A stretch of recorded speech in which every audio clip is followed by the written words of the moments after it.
Hello friends, कैसे हैं आप लोग? Hope you all fine.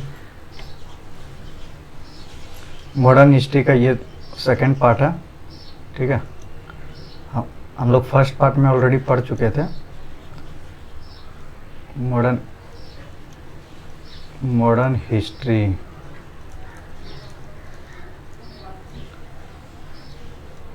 History को 3 पार्ट्स में डिवाइड करके हम लोग पढ़ रहे हैं। फर्स्ट था मॉडरेट्स, सेकंड था एक्सट्रीमिस्ट और थर्ड था गांधीयन एरा। मॉडरेट्स का पीरियड क्या था? 1885 से 1905 तक। एक्सट्रीमिस्ट का पीरियड 1906 से 1917। गांधीयन एरा का 1917 से 1947 तक, ठीक है।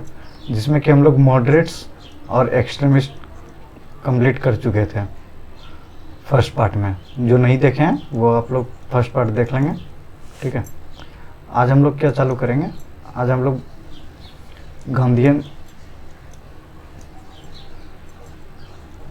लोग गांधीयन एरा को स्टार्ट कर रहे हैं, ठीक है।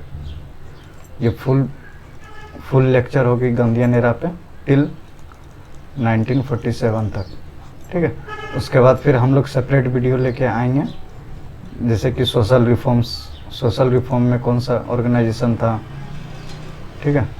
फिर उसी तरह कौन सा पॉलिटिकल पार्टी किस एरिया में फॉर्म हुआ था, हेडक्वार्टर कहाँ था, लीडर कौन थे उसके। फिर उसी तरह हम लोग फिर एक वीडियो लाएंगे न्यूज़पेपर और पत्रिका पे, ठीक है। न्यूज़पेपर एंड पत्रिका पे। चलिए, इसी तरह हम लोग पूरे मॉडर्न हिस्ट्री को कंप्लीट कर लेंगे। आपका एक भी क्वेश्चन नहीं छूटेगा यहाँ से मॉडर्न हिस्ट्री से। आप लोग बने रहें हमारे साथ, ठीक है। चलिए, अब हम लोग आते हैं मॉडर्न हिस्ट्री के थर्ड फेज पे, जो कि 1919 से 1947 तक कवर करता है, ठीक है। चलिए देखिए, ये गांधीयन फेज है। 1919 लिखा गया, ये 1917 होना चाहिए। ये गांधीयन फेज है, जिसको गांधी युग भी बोलते हैं। कुछ हम लोग जनरल इंट्रोडक्शन देख लेते हैं गांधी जी के बारे में, ठीक है। जैसे कि गांधी जी बोर्न ऑन 2 अक्टूबर का 1869 में। कहाँ पे? पोरबंदर, गुजरात, इन कटिहार डिस्ट्रिक्ट, ठीक है। फुल नेम क्या था गांधी जी का? मोहनदास करमचंद गांधी। मदर का पुतलीबाई, फादर का करमचंद गांधी, ठीक है। वाइफ का कस्तूरबा गांधी। और इनकी शादी कब हुई थी? 13 ईयर्स के एज में ही शादी हो गई थी, ठीक है। चलिए, अब हम लोग आगे बढ़ते हैं। एजुकेशन का देख लेते हैं, गांधी जी का एजुकेशन में देखिए, प्राइमरी, सेकेंडरी और हायर। 67th में बीपीएससी में ये पूछा गया था सेकेंडरी एजुकेशन के बारे में, इसलिए आप लोग इनका एजुकेशन का भी ध्यान रखेंगे। प्राइमरी स्कूल का एजुकेशन कहाँ से हुआ था? राजकोट से। सेकेंडरी स्कूल का भावनगर श्यामल दास कॉलेज से, ठीक है। और हायर स्टडी कहाँ से किए थे? LLB किए थे। कहाँ से? लंदन से, ठीक है। जब वे LLB करके आए लंदन तो कहाँ चले गए थे? साउथ अफ्रीका चले गए थे प्रैक्टिस करने, ठीक है। तो कह रहा है 1892-93 में went south Africa in case of दादा अब्दुल्ला। मतलब क्या हुआ कि 1982 में गांधी जी डरबन चले जाते हैं। डरबन कहाँ है? साउथ अफ्रीका में। किस केस लिए? दादा अब्दुल्ला का केस लड़ने के लिए, ठीक है। चलिए अब देखते हैं, इनका पॉलिटिकल गुरु कौन हुआ करते थे? गोपाल कृष्ण गोखले जी। और प्राइवेट सेक्रेटरी कौन थे? महादेव देसाई। आप लोग को इनके जनरल इंट्रोडक्शन को याद रखना है गांधी जी का, ठीक है। यहाँ से क्वेश्चन फ्रेम होता है। चलिए, कुछ कंट्रीब्यूशन देख लेते हैं गांधी जी का साउथ अफ्रीका में। पहले क्या सब कंट्रीब्यूशन था? गांधी जी साउथ अफ्रीका कब गए? 1892 में, ठीक है। तो 1894 में क्या वहाँ बनाए? Form Natal National Congress. एक ऑर्गेनाइजेशन फॉर्म किया जिसका नाम क्या रखा गया था? Natal National Congress. तो आपसे पूछा जाएगा कि गांधी जी सबसे पहले कौन सा ऑर्गेनाइजेशन फॉर्म किए थे, तो उसका नाम है नेटल नेशनल कांग्रेस। कहाँ पे स्थापना हुई थी, साउथ अफ्रीका में, ठीक है। तो ये आपको याद रखना। फिर देखिए 1903 में क्या हुआ था, मैगजीन आया था वीकली इंडियन ओपिनियन। ये बहुत बार पूछा गया है बीपीएससी की तरफ से कि इंडियन ओपिनियन मैगजीन किसका था, तो ये गांधी जी का था। ये कहाँ से रिलीज़ हुआ था, ये साउथ अफ्रीका से रिलीज़ किया गया था, ठीक है। और ये क्या था, एक वीकली मैगजीन हुआ करता था इंडियन ओपिनियन। चलिए अब देखिए 1904 में इनका थर्ड काम क्या था, इस्टाब्लिश्ड फर्स्ट आश्रम नेम फोनिक्स। तो पहले आश्रम कहाँ पे इन्होंने खोला था, साउथ अफ्रीका में। क्या नाम से, फोनिक्स के नाम से, ठीक है। तो आप लोग को कंफ्यूज नहीं करना, क्वेश्चन जब भी आए उसमें देख लेना कि फर्स्ट आश्रम पूछ रहा है गांधी जी के या फिर फर्स्ट आश्रम इन इंडिया पूछ रहा है, उसके हिसाब से आप लोग आंसर टिक करेंगे, ठीक है। देखिए अब 1910 में टोल्स्टॉय फॉर्म को इन्होंने बनाया था, ठीक है, 1910 में। अब देखिए मोस्ट इम्पॉर्टेंट ये बोला कर है, Gandhi ji was thrown out from station in South Africa, Maritzburg station. ये आप लोग को स्टेशन का नाम याद रखना है, मैरिट्सबर्ग स्टेशन से ही साउथ अफ्रीका में गांधी जी को रेलवे ट्रेन से फेंका गया था। और ये क्यों हुआ था, इसके पीछे हम लोग कुछ घटनाक्रम को जान लेते हैं। देखिए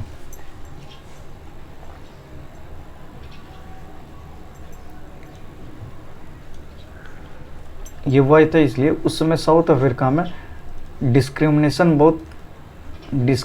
जो था बहुत हाई लेवल पे था। किसमें डिस्क्रिमिनेशन था, गोरे और काले में। गोरे और काले के बीच में डिस्क्रिमिनेशन बहुत हाई लेवल पे था, ठीक है। तो वहाँ पे जो फर्स्ट क्लास का रिजर्वेशन था वो सिर्फ गोरे लोग के लिए ही मिलता था, ठीक है। तो हुआ ये कि गांधी जी जब दादा अब्दुल्ला के केस में गए थे केस लड़ने, तो इनको ट्रैवलिंग करने के लिए फ़र्स्ट क्लास का टिकट का अरेंजमेंट किया गया था, ठीक है। तो फर्स्ट क्लास के इनके पास टिकट था, तो ये चढ़ गए थे ट्रेन में फर्स्ट क्लास में, लेकिन उसमें डिस्क्रिमिनेशन हाई लेवल पे था। तो इनको गोरे लोग जो था ब्रिटिशर टाइप में गोरे लोग वहाँ पे, तो इनको फर्स्ट क्लास बोगी से इनको फेंक दिया गया था स्टेशन पे। तो उसी स्टेशन का नाम था मैरिट्सबर्ग स्टेशन। तो ये पूछा जाता है बहुत बार कि गांधी जी को किस स्टेशन पे फेंका गया था, ट्रेन से थ्रोन आउट किया गया था, तो वो था मैरिट्सबर्ग स्टेशन। यही डिस्क्रिमिनेशन को बंद करने के लिए गांधी जी आगे चल के साउथ अफ्रीका में बहुत सारा आंदोलन, बहुत सारा ऑर्गेनाइजेशन का फॉर्म करते हैं। चलिए अब आगे चलते हैं। देखिए 1906 में क्या हुआ था, 1906 में first Satyagraha of his life at Transvaal south Africa. अब ये भी पूछा जाता है क्वेश्चन वन लाइनर टाइप में कि गांधी जी का फर्स्ट सत्याग्रह कहाँ हुआ था।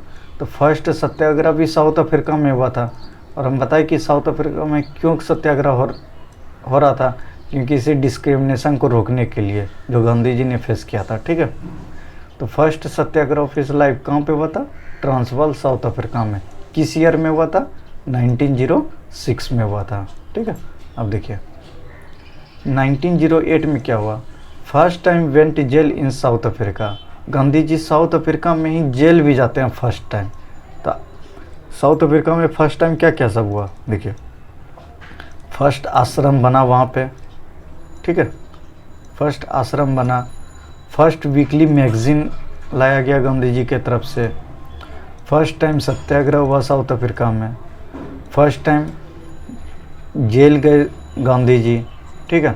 ये सब क्या फर्स्ट टाइम कहाँ पे हो रहा था, साउथ अफ्रीका में हो रहा था। तो आपको क्वेश्चन बनाते समय ये ध्यान में रखना है, ठीक है। क्वेश्चन क्या पूछ रहा है, इंडिया में पूछ रहा है या गांधी जी के लाइफ का फर्स्ट टाइम पूछ रहा है, उसके हिसाब से हम लोग टिक मार्क करेंगे आंसर को, ठीक है। चलिए अब देखिए क्या करा, Gandhi ji lives in South Africa for 21 years. मतलब गांधी जी अपने जवानी का 21 साल साउथ अफ्रीका में ही बिता दिए थे, ठीक है। चलिए अब आगे चलते हैं। देखिए अब क्या कर रहा है, 9 जनवरी 1950 रिटर्न टू इंडिया। मतलब कि गांधी जी 9 जनवरी 1915 को इंडिया बैक किए, इंडिया वापस आए, ठीक है, एक सेकेंड कलर ले लेता हूँ। चलिए 1915 को इंडिया वापस आई, इसीलिए 9 जनवरी को हम लोग सेलिब्रेट करते हैं प्रवासी डे या NRI डे, इसी को मनाते हैं। तो आप लोग हमको बताएंगे 2023 का प्रवासी डे कब मनाया गया था? 8 to 10 जनवरी के बीच में, ठीक है। और इस बार का और कहाँ पे मनाया गया था इस बार प्रवासी डे? इंदौर में, ठीक है, इंदौर में। चीफ गेस्ट कौन थे इस साल का? इस साल का चीफ गेस्ट कौन थे? गुयाना के राष्ट्रपति थे, गुयाना के प्रेसिडेंट। क्या नाम था उनका? इरफान अली, मोहम्मद इरफान अली था नाम, ठीक है। तो आप लोग याद रखेंगे, ये करंट से रिलेटेड है, मोहम्मद इरफान अली था उनका नाम, ठीक है। चलिए अब आगे देखते हैं हम लोग।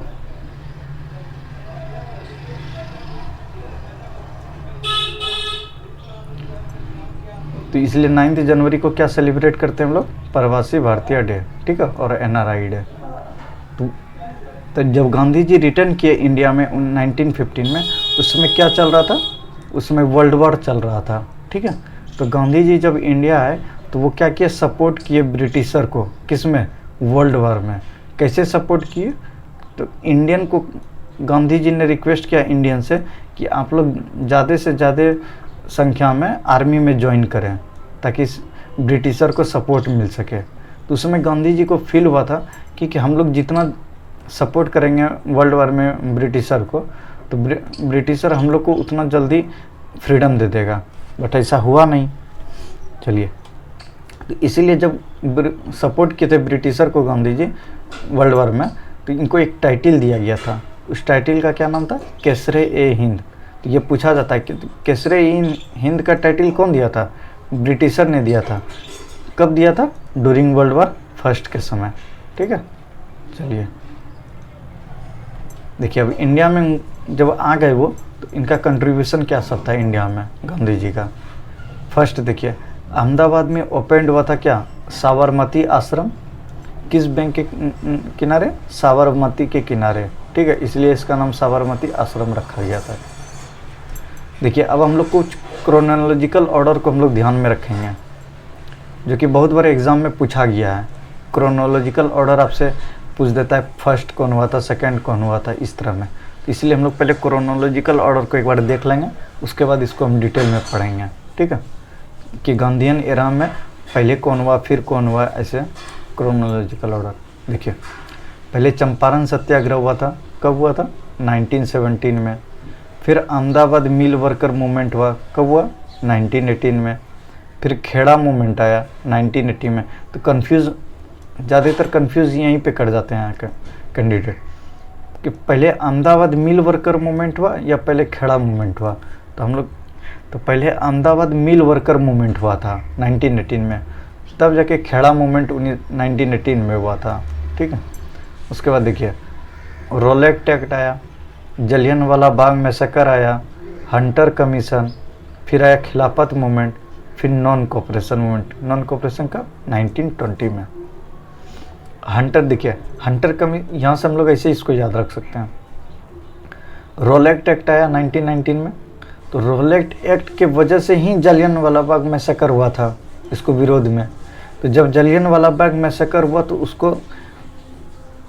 उसको चेकअप करने के लिए एक कमीशन बना, उसका नाम था हंटर कमीशन। तो जलियांवाला बाग मैसेकर के बाद क्या आया? Hunter commission. तो उसके बाद हंटर कमीशन जब आया तो उसमें उसका विरोध हुआ, तो फिर उसके बाद क्या आया था? खिलाफत मूवमेंट हुआ। खिलाफत मूवमेंट के बाद नॉन कोऑपरेशन। खिलाफत मूवमेंट में जब गांधी जी का सपोर्ट मिला था खिलाफत मूवमेंट को, तब जाके गांधी जी ने फिर नॉन कोऑपरेशन मूवमेंट लॉन्च किया था, ठीक है। फिर देखिए उसके बाद क्या हुआ? फॉर्मेशन ऑफ स्वराज पार्टी 1923, फिर गांधी दास पैक्ट 1924, फिर सेकेंड रेवोल्यूशनरी फेज स्टार्ट हो गया था, ठीक है। सेकेंड रेवोल्यूशनरी फेज में क्या हुआ था? HRA का फॉर्मेशन, हिंदुस्तान रिपब्लिकन एसोसिएशन का। फिर देखिए, साइमन कमीशन आया 1927, फिर नेहरू रिपोर्ट आया 1928। नेहरू रिपोर्ट का विरोध में जिन्ना का 14 पॉइंट का डिमांड आया था। फिर उसके बाद लाहौर सेशन आया 1929 में।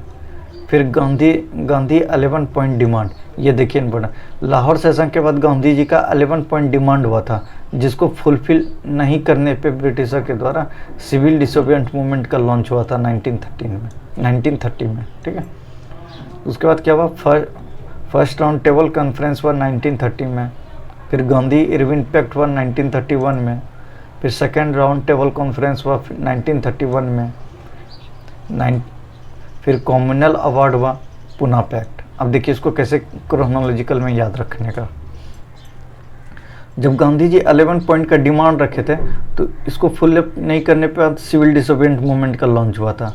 तो सिविल डिसोबिएंट को रोकने के लिए यहाँ के जो वाइसरॉय थे उस समय इरविन और उस समय के ब्रिटिश के पीएम हुआ करते थे रामसे मैकडोनाल्ड, ठीक है। तो उसके क्या हुआ कि यहाँ पे फर्स्ट राउंड टेबल का कॉन्फ्रेंस ऑर्गेनाइज किया गया ताकि इसको रोका जाए और सुना जाए बात को, ठीक है। तो उस समय फर्स्ट राउंड टेबल कॉन्फ्रेंस तब हुआ। तो 1930 में क्यों हुआ था, क्योंकि सिविल डिसोबिएंट मूवमेंट का आउटकम था फर्स्ट राउंड टेबल कॉन्फ्रेंस, ठीक है। तो फर्स्ट राउंड टेबल कॉन्फ्रेंस का जब कोई नतीजा नहीं निकला था, तो जब गांधी जी इसमें पार्टिसिपेट नहीं किया, आईएनसी पार्टिसिपेट नहीं की जो मेजर पार्टी थी, तो यहाँ के वाइसरॉय समय इरविन हुआ करते थे, तो उन्होंने समझौता की। तो गांधी इरविन पैक्ट हुआ 1931 में ही, ताकि सेकेंड राउंड टेबल कॉन्फ्रेंस में पार्टिसिपेट किया जाए। तो उसके बाद फिर क्या आया, सेकेंड राउंड टेबल कॉन्फ्रेंस, ठीक है। तो सेकेंड राउंड टेबल कॉन्फ्रेंस में के बाद क्या हुआ था, उसमें कॉमनवेल्थ अवार्ड का प्रपोजल रखा गया था। तो इसीलिए सेकेंड राउंड टेबल के बाद हम लोग देखते हैं कॉमनवेल्थ अवार्ड आया था। तो कॉमनवेल्थ अवार्ड को रोकने के लिए फिर पुणे पैक्ट हुआ था। पुणे पैक्ट किस में, गांधी जी और BR अम्बेडकर के बीच में, फिर पुणे पैक्ट हुआ। चलिए अब आगे, उसके बाद क्या आता है, गवर्नमेंट ऑफ इंडिया एक्ट 1935, फिर आया त्रिपुरी सेशन 1939, ठीक है। हम लोग यहाँ पढ़े थे, ये बहुत इंपॉर्टेंट है। इसमें आईएनसी का कौन थे प्रेसिडेंट त्रिपुरी में, सुभाष चंद्र बोस, ठीक है। त्रिपुरी क्राइसिस भी हुआ था, हम लोग जानते हैं। तो यही त्रिपुरी क्राइसिस के बाद क्या हुआ था, फॉरवर्ड ब्लॉक का स्थापना हुआ था। किसने किया था, सुभाष चंद्र बोस ने, ठीक है। उसके बाद देखिए अगस्त ऑफर आया। अगस्त ऑफर कब आया था, 1940 में, ठीक है। उसके बाद इंडिविजुअल सत्याग्रह हुआ। पहले अगस्त ऑफर आया था, उसके बाद इंडिविजुअल सत्याग्रह स्टार्ट हुआ था 1940 में, ठीक है। फिर देखिए उसके बाद क्या हुआ, डिमांड ऑफ पाकिस्तान, फिर Cripps mission, quit India movement, फिर आज़ाद हिंद फौज का स्थापना, फिर CR फार्मूला आया 1944 में, फिर लाल किला का केस हुआ 1945 में, ठीक है।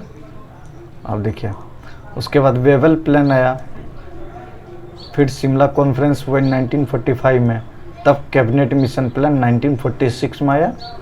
उसके बाद इंटरिम गवर्नमेंट बनती है कंट्री में। उसके बाद उस इंटरिम गवर्नमेंट को जब ये रिज़ाइन करते हैं सेकेंड वर्ल्ड वॉर के समय, उसमें डायरेक्ट एक्शन डे 1946 में मनाया जाता है, किसके द्वारा, मुस्लिम लीग के द्वारा, ठीक है। उसके बाद रॉयल नेवी रिवोल्ट हुआ, कब हुआ, 1946 में। फिर माउंट बेटन प्लान आया 1947 में, फिर जाके लास्ट में इंडिया इंडिपेंडेंस एक्ट 1947 आ गया था, ठीक है। इसको हमको क्रोनोलॉजिकल ऑर्डर में याद रखना होगा। एग्ज़ाम में बहुत बार पूछा गया ये BPSC और बिहार SI में, ठीक है। चलिए ये क्रोनोलॉजिकल ऑर्डर देख लिए। हम लोग अब कुछ देख लेते हैं। गांधी जी को जो नाम पड़ा था, निक नेम, कौन क्या बोला था गांधी जी को, उसके बारे में थोड़ा सा देख लेते हैं हम लोग, ठीक है। महात्मा का नाम किसने रखा था, रविंद्रनाथ टैगोर ने दिया था। कब दिया था, डूरिंग चंपारण सत्याग्रह के समय, ठीक है। डूरिंग चंपारण सत्याग्रह के समय दिया गया था महात्मा का उपाधि, किसके द्वारा, रविंद्रनाथ टैगोर के द्वारा, ठीक है। हाफ नेकेड सेंट कौन बोला था, विंस्टन चर्चिल। कब बोला था, 1931 में। सॉरी हम लोग वहाँ पे ऊपर बता दिए थे, वो रेमसे मैकडोनाल्ड PM होते नहीं, वो विंस्टन चर्चिल थे, ठीक है। तो हाफ नेकेड सेंट किसने बोला था, विंस्टन चर्चिल थे। चर्चिल ने बोला था। हाफ नेकेड सेंट का मतलब क्या हुआ, अधनगन फ़कीर बोला गया था विंस्टन चर्चिल के द्वारा। कब बोला गया था, सेकेंड राउंड टेबल कॉन्फ्रेंस में जब गांधी जी पार्टिसिपेट करने लंदन गए हुए थे, ठीक है। देखिए थर्ड, राष्ट्रपिता, राष्ट्रपिता मतलब फादर ऑफ द नेशन, कौन इनको संबोधित किया था? सुभाष चंद्र बोस ने 1944 में। किसके माध्यम से किया था? रेडियो के माध्यम से। जब रेडियो पे वो सुभाष चंद्र बोस ने संबोधित कर रहा था कंट्री को, तो उसी समय महात्मा गांधी को राष्ट्रपिता करके उनको संबोधित किया गया था, ठीक है। बापू, बापू किसने बोला था? जवाहरलाल नेहरू और CF एंड्रयूज। CF एंड्रयूज कौन हुआ करते थे? एक पत्रकार हुआ करते थे CF एंड्रयूज, ठीक है। तो बापू का किसने दिया था? Jawaharlal Nehru and CF Andrews ने। मलंग बाबा या नंग फकीर कौन बोला था? बाय कवलिस ऑफ नॉर्थ वेस्ट, ठीक। वन मैन बाउंड्री फोर्स किसने बोला था? लॉर्ड माउंटबेटन ने, ठीक है। One man boundary force Lord Mountbatten. ये कब बोला गया था इनको वन मैन बाउंड्री फोर्स? इनके पीछे कुछ स्टोरी है, आप लोग थोड़ा सा जान लें ताकि याद रहने में आसान होगा। जब मुस्लिम लीग 1946 में डायरेक्ट एक्शन डे से मना रही थी, डायरेक्ट एक्शन डे, ठीक है, डायरेक्ट एक्शन डे, तो ये इसका मेजर इफेक्ट हुआ था कोलकाता में, ठीक है, कोलकाता में, क्योंकि मुस्लिम बहुल एरिया थी वो ज़्यादातर, ठीक है। तो इसका एक्शन कोलकाता में ज़्यादा हुई थी। तो वन मैन बाउंड्री फोर्स में क्या हुआ था, क्यों बोला गया था? तो उसमें वहाँ हिंदू और मुस्लिम में, हिंदू एंड मुस्लिम में, हिंदू मुस्लिम में कॉन्फ्लिक्ट हो गया था, ठीक है, हिंदू मुस्लिम में कॉन्फ्लिक्ट हो गया था। अब कॉन्फ्लिक्ट इस हद तक बढ़ गई थी कि वहाँ एक दूसरे को मार काट कर रहे थे और इतने भारी मात्रा में इंसान की जान गई थी, उसको पुलिस फोर्स तक रोक नहीं पा रही थी, ठीक है। तो ये सब को देखते हुए गांधी जी ने अकेले कोलकाता पहुंच गए थे और वो रोड पे निकल के दोनों को रोकने का प्रयास किए थे। तो उनको देख के हिंदू और मुस्लिम दोनों अलग हो गए थे, दोनों रुक गए थे इस कॉन्फ्लिक्ट से। तो इसी को देखते हुए लॉर्ड माउंटबेटन ने कहा था गांधी जी को कि he was a one man boundary force, जो अकेले सबको रोक दिए थे, ठीक है। चलिए अब हम लोग डिटेल में पढ़ते हैं, जो हम लोग क्रोनोलॉजिकल पढ़ रहे थे, अब डिटेल में देखते हैं। फर्स्ट कौन सा? चंपारण सत्याग्रह 1917 में, ठीक है। अब देखिए चंपारण सत्याग्रह का कुछ इंपॉर्टेंट पॉइंट हम लोग क्विक रिवीजन कर लेते हैं। इनवाइटेड बाय राजकुमार शुक्ला, ये बहुत बार पूछा गया है कि गांधी जी को कौन इनवाइट किया था चंपारण आने के लिए? किसने किया था? राजकुमार शुक्ला जी ने। कौन सी INC के सेशन में? लखनऊ के सेशन में INC। कब हुआ था ये लखनऊ सेशन? कब हुआ था? 1916 में। आप लोग हमको बताएंगे कि इसका प्रेसिडेंट कौन थे उस समय? लखनऊ सेशन का प्रेसिडेंट कमेंट बॉक्स में बताएंगे। INC का प्रेसिडेंट कौन हुआ करता था, ठीक है। तो चंपारण सत्याग्रह को क्या बोला गया था? फर्स्ट सिविल डिसोबेडिएंट मूवमेंट कहा गया था। चंपारण सत्याग्रह को क्या बोला गया था? First civil disobedient movement. ये पूछा है, ये 67 में भी पूछा था कि फर्स्ट सिविल डिसोबेडिएंट मूवमेंट किसको माना जाता है? तो किसको माना जाता है? चंपारण सत्याग्रह को फर्स्ट सिविल डिसोबेडिएंट मूवमेंट माना जाता है, ठीक है। देखिए कुछ रीज़न था चंपारण सत्याग्रह होने का। रीज़न क्या था? कुछ तो रीज़न हुआ होगा चंपारण का, तो रीज़न को हम लोग देखते हैं। रीज़न था कि European forcing indigo farmer to grow indigo on 3/20th। 3/20th को क्या बोलते हैं? 3 कठिया system on high rents and taxes. मतलब वहाँ की यूरोपियन जो थे वो इंडियन फार्मर को फोर्स कर रहा था क्या कल्टीवेट करने के लिए? इंडिगो। कितने पार्ट पे? 3/20, मतलब 20 कट्ठा में 3 कट्ठा पे आपको इंडिगो का कल्टीवेशन करना है, ठीक है। और ये 3 कट्ठा कौन सी होगी ये भी यूरोपियन बताते थे, मतलब उसका जो ज़मींदार हुआ करते थे ये सब बताते थे वो 3 कट्ठा कौन सा। और इसका मेन प्रॉब्लम क्या था कि जिस एरिया में जिस 3 कट्ठा पे एरिया पे कल्टीवेट होता था इंडिगो, वो ज़मीन जो है बंजर हो जाती थी, ठीक है।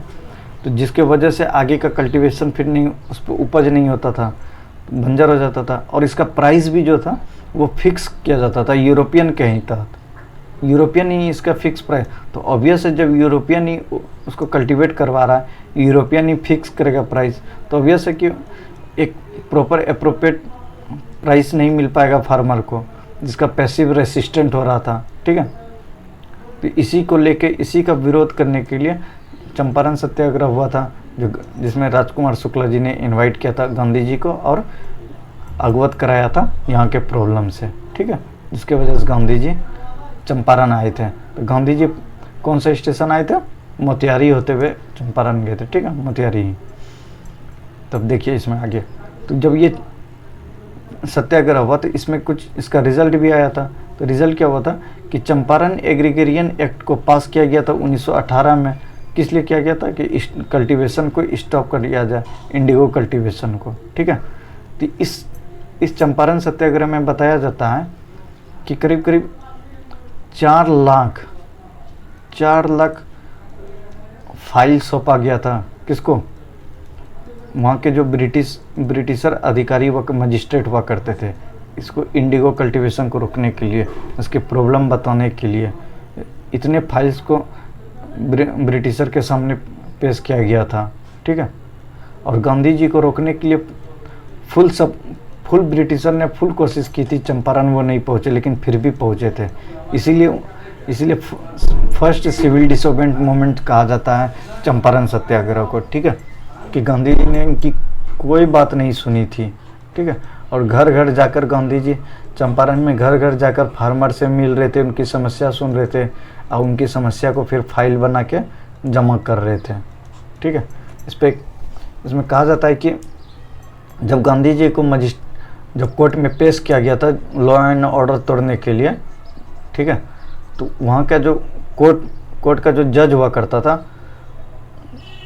उनसे उस समय 10 पैसे या 10 रुपये मांगा गया था, जमा करने के लिए बोला गया था।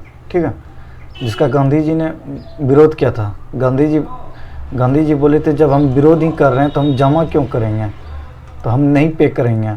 आपको जो करना है, आप सज़ा देना है, आपको सज़ा दीजिए, जो सुनाना है, तो हम नहीं पे करेंगे कोर्ट में।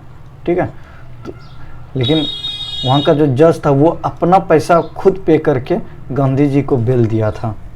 ठीक है, ये उनके बारे में कहा जाता है कि जज इतने उनसे प्रभावित हो गए थे, इनके आइडिया से, डिसीजन से। चलिए आगे चलते हैं। देखिए, इट वॉज सपोर्टेड बाय, मतलब चंपारण सत्याग्रह को, ये बहुत बार क्वेश्चन पूछा गया है बीपीएससी में। ठीक है, कि चंपारण सत्याग्रह में और अदर लीडर कौन थे जो सपोर्ट किए थे गांधी जी को, तो वो सब लीडर का आपको नाम याद रखना है। कौन कौन थे? डॉक्टर राजेंद्र प्रसाद, जेबी कृपलानी, महादेव देसाई, मजरुल हक, शंभू शरण शर्मा, नरहरि पारेख, ब्रज किशोर, अनुग्रह नारायण सिन्हा, रामनवी प्रसाद और CF एंड्रूज। ठीक है, एक बार और पढ़ लेते हैं हम लोग। इट वॉज सपोर्टेड बाय, मतलब ये चंपारण सत्याग्रह कौन सा लीडर के द्वारा सपोर्ट किया गया था? कौन कौन थे?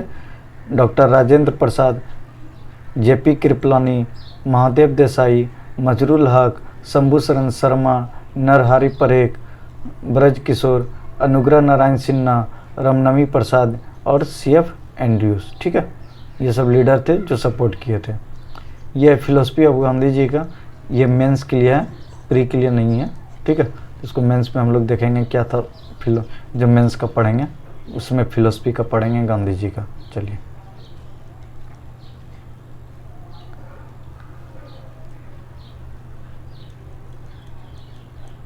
देखिए, एक इम्पोर्टेंट यहाँ पे है।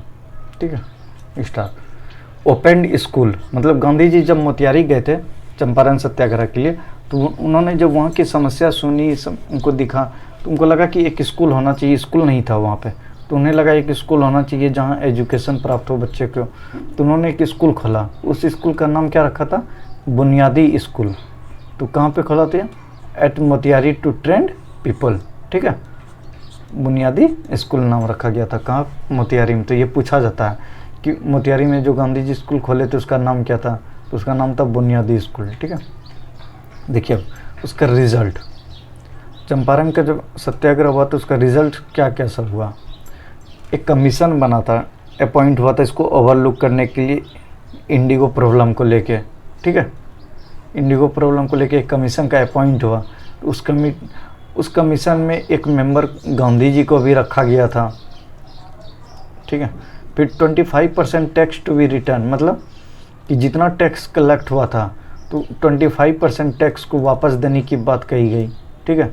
तीन कठिया सिस्टम को बंद किया गया, तीन कठिया सिस्टम को बंद कर दिया गया, ठीक है। ये तीनों इसका आउटकम्स था, ठीक है। तो इसीलिए इसको क्या कहा जाता है, चंपारण सत्याग्रह को। ये फर्स्ट सक्सेसफुल सत्याग्रह था इंडिया में गांधी जी का, ठीक है, इंडिया में गांधी जी का। और भी कारण था कि इस तरह का सत्याग्रह अभी तक आईएनसी कभी नहीं कर पाई थी, ठीक है। जिसके वजह से क्या हुआ कि जब ये फर्स्ट सक्सेसफुल सत्याग्रह हुआ चंपारण सत्याग्रह, तो ये चंपारण सत्याग्रह गांधी जी को एक नेशनल लीडर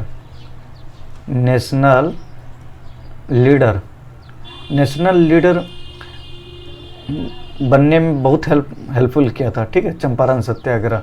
यहीं से गांधी जी को एक नेशनल लीडर का इमेज मिला और गांधी जी को सपोर्ट मिला कि ये लीड कर सकते हैं आगे चल के, ठीक है, इसलिए कहा जाता है।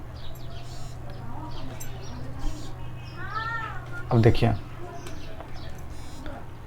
ये हो गया। तो इस चंपारण सत्याग्रह को एनजी रंगा साहब जो थे, एनजी रंगा साहब, इन्होंने अपोज किया था चंपारण सत्याग्रह को, ठीक है। एनजी रंगा जो थे वो सपोर्ट किए थे अपोज किए थे चंपारण सत्याग्रह को, ठीक है। इसका विरोध जता रहे थे चंपारण सत्याग्रह का। कौन किए थे? एनजी रंगा, आपको ये याद रखना है, ठीक है। देखिए अब चंपारण हो गया। चंपारण में जो आपको बताया कि प्री के लिए बहुत इंपॉर्टेंट था, उसको भी याद रखेंगे चंपारण में, ठीक है। अब देखिए Ahmedabad mill strike. Ahmedabad mill strike कब हुआ था? 1918 में, ठीक है। अहमदाबाद मिल स्ट्राइक कब हुआ था?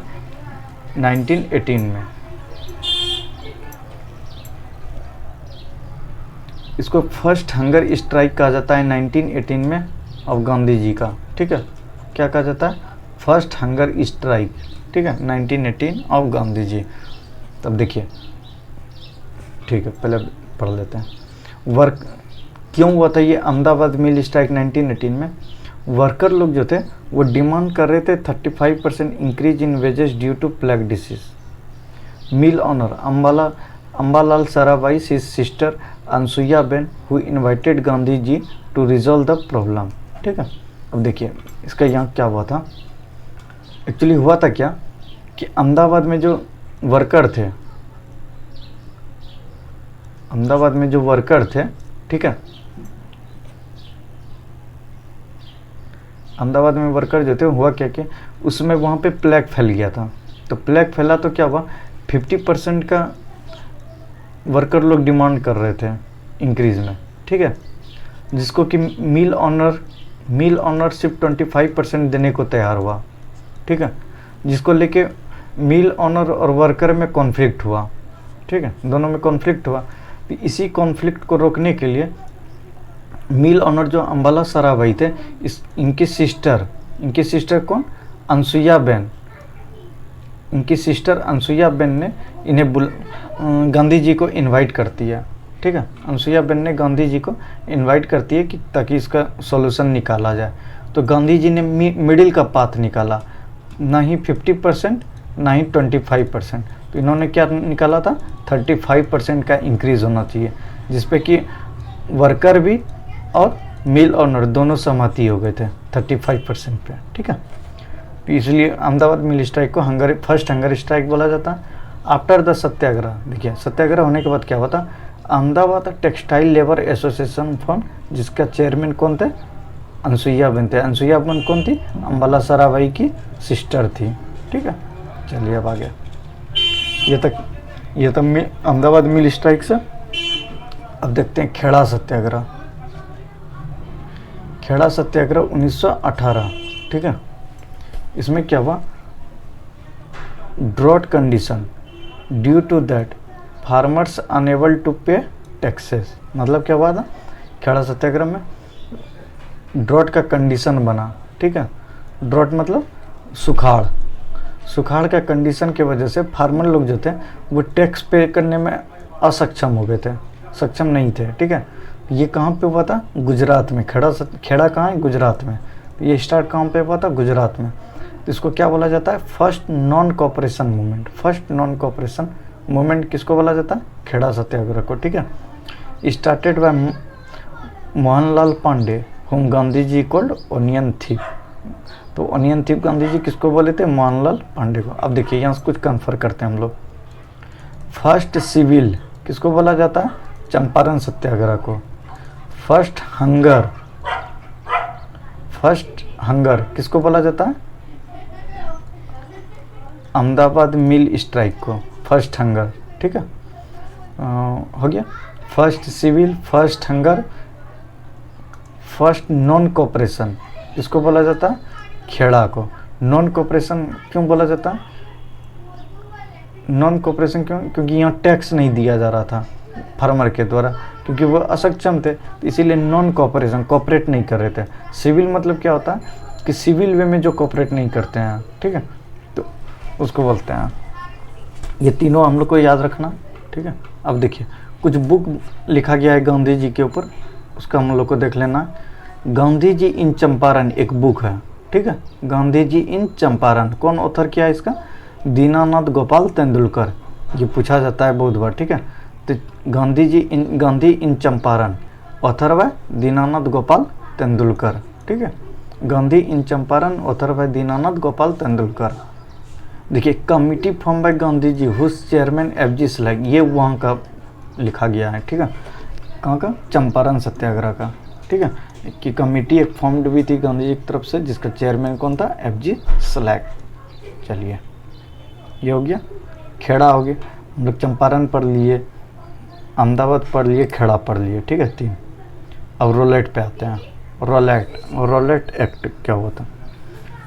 रोलेट एक्ट को also called anarchical and revolutionary crime act, ठीक है। क्यों बोला गया हम लोग आगे देख समझेंगे।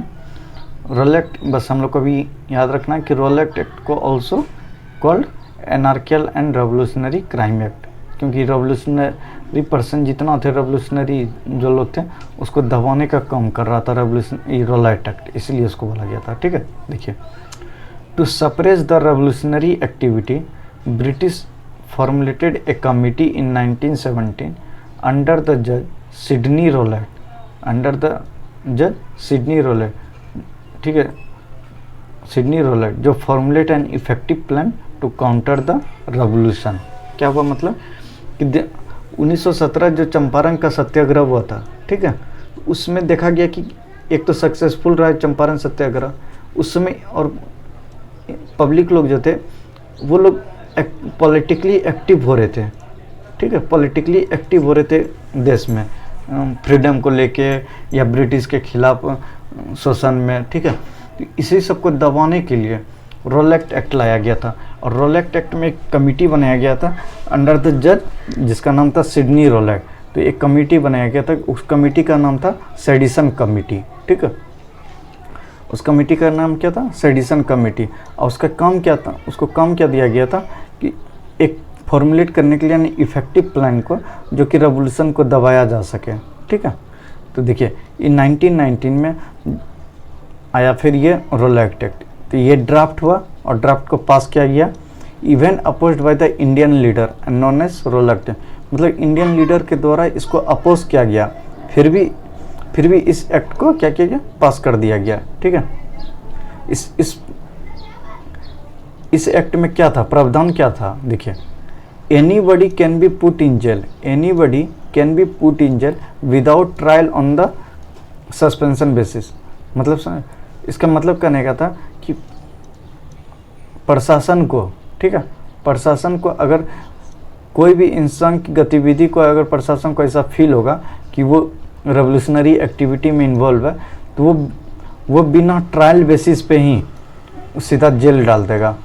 तो ये एक तरफ से क्या हुआ? ये एक तरफ से फ्रीडम को रिस्ट्रिक्ट कर रहा था, ठीक है। इसीलिए इस एक्ट को गांधी जी ने कहा था, this law is unfair, anti freedom and killing the fundamental rights of the individual, ठीक है। तो इसी को कहा गया था killing the rights of the fundament of the individual. तो रोलेट एक्ट कब पास हुआ था? 18 मार्च 1919 को, ठीक है, 18 मार्च।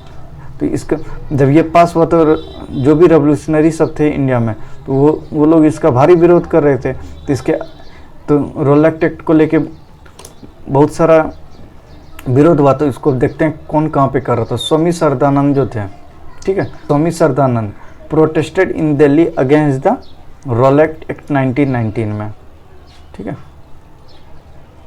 इन 1919 स्वामी श्रद्धानंद कहाँ पे प्रोटेस्ट कर रहे थे इसके खिलाफ में? दिल्ली में, ठीक है।